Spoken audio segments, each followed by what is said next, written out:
Hello, welcome to another fingernail fixer video. Let's do something a little different today and work with nail polish. This design would be great for toes or nails if you're using nail polish.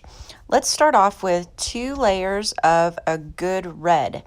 In this instance, I'm actually layering one red over the top of the other using one layer of a darker red with the second layer being a bright shimmery red.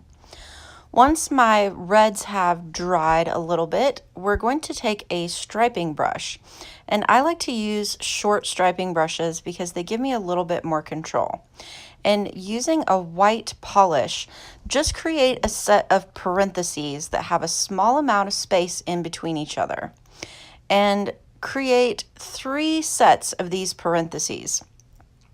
They don't need to be perfect. The beauty in abstract nail design is in the imperfection. And the third set of parentheses is actually going to be on 2 halves. You can see we did one at the bottom and one at the top to create that abstract flower. Then take something kind of shimmery, shiny to create a little bit of extra detail in the middle. You can use a detail brush, you can use a shorter striping brush, whatever your preference is. And basically outline the inside of the parentheses. You can go right against the white, you can leave some space away from the white. This is where your artist preference comes into play.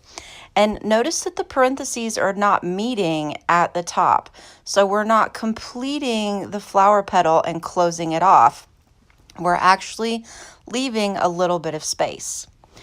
Then you can come in with a dotting tool or stylus and add some dots in either the shimmering color or the white, whatever your preference is, and then give a dot on top of those dots with the opposite color. And this just kind of adds a little bit of flair to the design. And as you can see, this was done really quickly, very easily.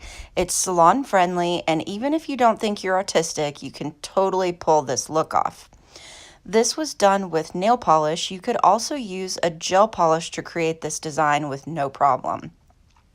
Once the design has dried, or if you're using gel polish, once you've cured it, you want to go ahead and make sure that you apply a layer of top coat to protect your design so that it lasts with the manicure.